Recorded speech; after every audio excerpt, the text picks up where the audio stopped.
তোমার আমার খুব ভালো লাগে। তুমি যেদিন থেকে চাকরিতে জয়েন দিছো ওই দিন থেকেই তোমার আমার খুব ভালো লাগতেছে। যে তুমি যদি আমার কথাটা রাখো বা আমার কথা শোনো, তাহলে আমি তোমার ভালো একটা পোস্টে দিব। তো আমি বলছি যে দেখেন, কারণ আমার তো স্বামী আছে, সংসার আছে, আমার একটা বাচ্চাও আছে। আমার দ্বারা সম্ভব না। কারণ এগুলো করা। কারণ এটা করতে গেলে আমার স্বামী আসলে ঠকানো হবে আমার স্বামীকে। আমি আমার স্বামীরে ঠকাইতে পারবো না। ফ্যামিলি আছে, আমার বিয়ে হয়েছে। আমার নাম কনক। আমার 2টা বেবি আছে। আমার হাজবেন্ড আছে। ও আসলে একটা দোকান দেয় ছোটখাটো। আমি সরকারি একটা চাকরি করি, ছোট পোস্টে। তো মোটামুটি আমাদের সংসারটা ভালোই চলতেছে। গোছানো গোছানো একটা সংসার। তো যাই হোক, একসময় আমি যতটা দেখলাম যে আমি চাকরি নেওয়ার পরে থেকেই আমার বস যে সে আসলে সব জায়গায় মানে এরকম দৃষ্টিতে তাকায় আমার দিকে, মানে ওর চোখের ভাষাগুলো আসলে মানে নোংরামি একটা চাওয়া, তাকানোগুলো সে তাকায়। তো আমি দেখেও না দেখার মতো থাকি সবসময়। আমার ডিউটিটা আমি সবসময় ঠিক রাখতে চেষ্টা করি।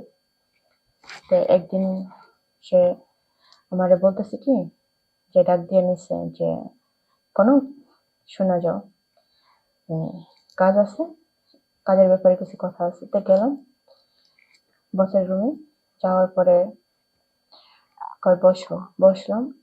সে বলতেছে যে দেখো, তোমার আমার খুব ভালো লাগে। তুমি যেদিন থেকে চাকরিতে জয়েন দিছো ওই দিন থেকেই তোমার আমার খুব ভালো লাগতেছে।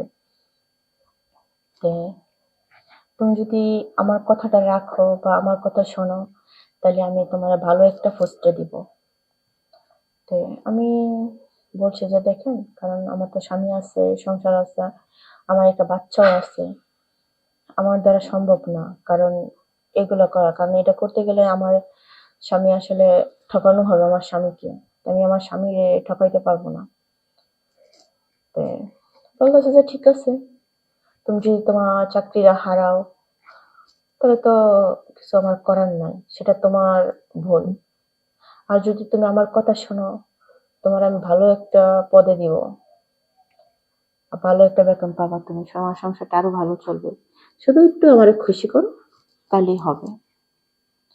তো আমি বুঝতেছি না যে আসলে সিদ্ধান্তটা কি নিব। তো আমি যখন চলে আসতেছিলাম কিছু না বলে, তখন আমার বস চেয়ার থেকে উঠা সে আমার হাতটা ধরে, যে দাঁড়াও কনক। তো আমি দাঁড়ালাম, যে সিদ্ধান্তটা আমি আজকেই চাচ্ছি। তো আমি কি করব, যে আমার চেম্বারে যেমন বইসা মানে আমি ভাবতেছি যে এখন কি করব। যদি রাজি না হই তাহলে আমার চাকরিটা চলে যাবে। আর যদি রাজি হই, তাহলে আমার সবকিছু তার বিলায় দিতে হবে, আমার স্বামীরে ঠকানো হবে। কারণ আমার স্বামী যে ছোট্ট একটা দোকান, এটা দিয়ে তো আসলে আমার সংসারটা চলে না। পুরো সংসারটাই কিন্তু আসলে আমার টাকা দিয়ে চলে। তারপরে যখন অফিস ছুটি হয়, তখন আমার বস গাড়ি নিয়ে দাঁড়ায় থাকে। তো আমি অফিস থেকে বের হয়ে এবারে বলতেছি যে কোনো গাড়িতে উঠো। তো স্যারের সাথে আমি গাড়িতে উঠি। ওঠার পরে সে একটা বাংলোতে আমাকে নিয়ে যায়। সেই জায়গায় তার সাথে আমার মেলামেশা হয়, থাকি। তখন আমি রাতে 11টার সময় বাসায় যাই।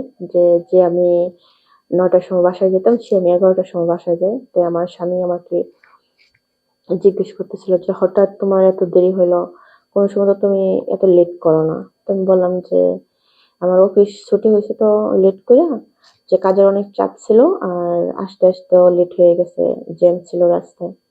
তো আমার স্বামী আমার খুব বিশ্বাস করতো, খুব ভালোবাসতো। তারপরে ও আসলে বুঝতে পারে না যে আমি আসলে কি করে আসছি। আমার নিজের কাছে নিজেরই খুবই খারাপ লাগতেছিল। যখন আমি আমার স্বামীর সাথে একই বিছানায় শুতে যাই, তখন বারবার আমার এই জিনিসটা মনে হচ্ছিল যে আমি আমার স্বামীকে ঠকাচ্ছি। কিন্তু আমার চাকরি বাঁচাইতে গেলে তো আমার অবশ্যই এই কাজগুলো করতে হবে। তো এরকম ভাই আসলে চলতেছিল। প্রায় সময় অফিস ছুটি হলে হয়তোবা বাংলোতে নিয়ে যায়, হয়তো বা তার বাসায় নিয়ে যাওয়া, মানে এহক সময় এহক জায়গায় সে নিয়ে যায়। আবার ঘুরতে নিয়ে যাবে, কাপড় কিনে দিবে, অনেক কিছু করতো। এরকম করে পুরো একটা মাস যাওয়ার পরে সে আমার থেকে মুখটা ফিরাইয়া নেয়। সে বলে যে, "দেখো তোমার আমার ভালো লাগছে, আমি তোমারে ভোগ করছি, আমার এখন শেষ।" তো আমি বলছি, "শেষ হোক, সমস্যা নাই, কিন্তু আপনি তো বলছেন যে আমার ভালো একটা পদে দিবেন, তো ওইটা সেটা দেন।" পরে বলতেছে, "না, তোমার জাস্ট আমি এই কথাটা বললাম তোমাকে ভোগ করার জন্য।" তো একটা মেয়ে যদি চাকরি করতে গিয়া এত পরিমাণে হয়রানি হইতে হয়, তার নিজের ইজ্জতটা বিলিয়ে দিতে হয়, তাহলে এই স্বাধীন বাংলাদেশে মেয়েদের বেঁচে থাকাটা কি লাভ আছে? এত ত্যাগ স্বীকার করা, এত কিছু কইরা, দেশ স্বাধীন কইরা, এখনো যদি মেয়েদের ইজ্জত নিয়া এত লাঞ্ছনা, এত কিছু হয়, তাহলে কি? বুঝতেছি না। তো যাই হোক, আমি আমার স্বামীর কাছ থেকে আমি এগুলা বলি। তো আমার স্বামী আমায় আসলে অনেক ভালোবাসতো, তো তখন সে আমারে বলল যে, "দেখো, তুমি কষ্ট পাইও না, তোমার চাকরি করতে হবে না, এখন থেকে তুমি সংসারের কাজকর্ম করো, আমি সংসার চালাবো, কষ্ট হইলেও তোমাকে আর আমি চাকরি করতে দিব না, কারণ তুমি অনেক কষ্ট পাইছো, সেটা আমার ব্যর্থতার জন্য।" তাই তখন থেকে আমি জবটা ছেড়ে দিই। তাই আমার স্বামী আসলে তখন একটা গাড়ি কিনে গাড়ি চালায়। আর আমাদের ফ্যামিলিটা খুবই ভালো চলছিল, খুবই সুখে আছে। আমার জন্য সবাই দোয়া করবেন। ভালো থাকবেন।